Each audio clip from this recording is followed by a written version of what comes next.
Howdy partners, it's your old mate David here again with the X19. I'm afraid to say that video I showed you at the Foy car show wasn't that good, but look what they gave me. And it doesn't even look as if there's a video on the internet of the cars going round.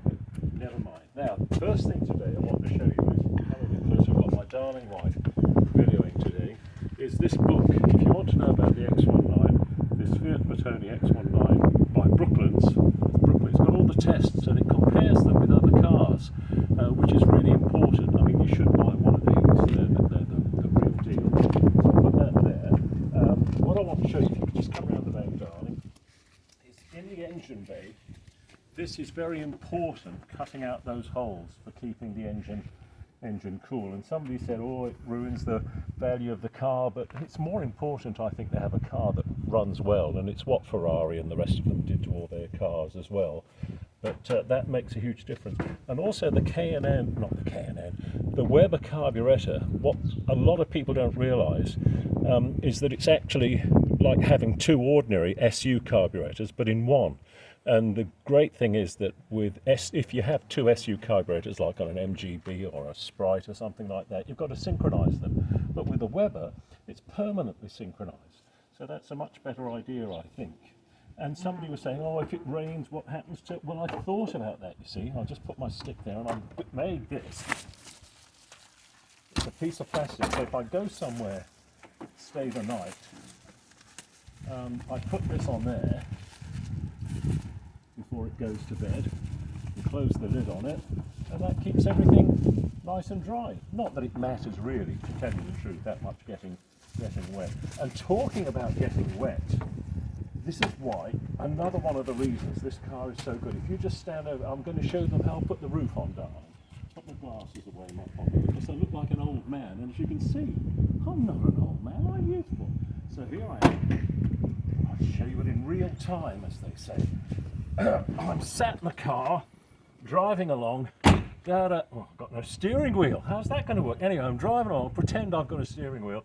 Oh, it's raining, so I pull in, perhaps a petrol station or something that's got a roof, and I say, right, let's get the roof on. And I reach under here, pull that lever, as I get, make sure the windows are down. Otherwise it's a bit difficult. Whoops. Oh, gee, Willikins. Then, lift up the bonnet, and I've marked with some yellow felt tip the back of the roof, because it looks the same when you're pulling it out, and then if you put it on the car and you find you've got it back to front, so that comes up here, goes on there, make sure the catches are down, the sun visor down there. Thank you. Right, thanks darling. And then the other catch here, back a bit. Then make sure the back is actually in. Do up that, run round, make sure that's pushed in, do up that, and you've got a real car with a proper roof. You see, if you're in an MGA or an MGB or a Bug-Eye Sprite, rain would be trickling down your neck, but you've got a proper roof. Now the next thing to show you is this. It's the magic water bottle in the front of the car. It's for the screen washers, and you'll see that it's the size you'd have on a Volvo lorry. And what the magic thing about it is, two things. Once you've filled it at the factory back in 1982, it never needs any more water. And the second thing is, it's heavy and it keeps the front of the car down. We've got the battery there. That's about all. Oh, what else? I think that's a. Let's take the roof off again. Show you how quick it is to. If you can just pull back a bit, and they'll see me running around. It's easy to put on, but it's also easy to take off. Now the thing about these cars that makes the handling so good is the weight distribution.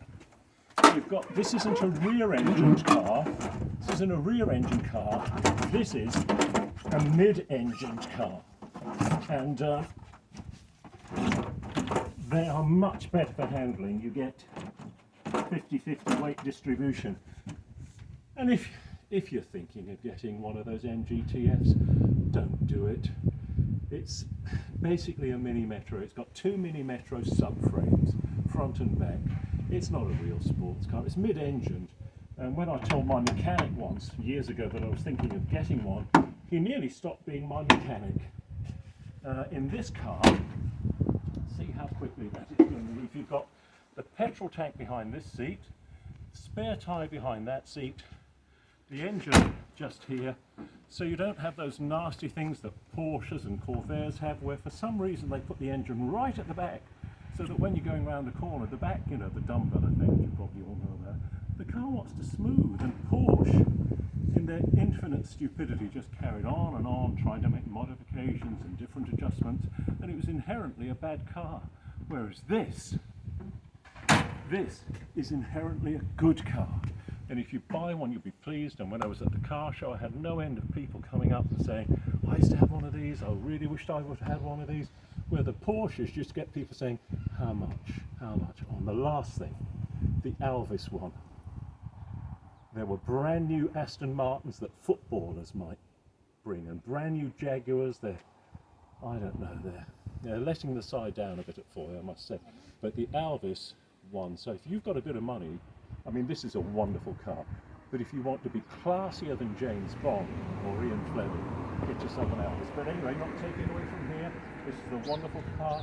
I hope you enjoy the videos. Don't forget again, this book, that'll tell you a lot more about it. The Haynes manual sort of gives you some clues, but this will tell you why it's such a good car. I think it was Ayrton Senna, F1 driver, said it's the closest thing to an F1 car you can have. Not in speed, obviously, but in handling. And you can't get it. Darling, you've done a wonderful job. I'm going to go inside now and make you a cup of coffee. Would that be nice? Thank you. All right, I'll come and switch off now.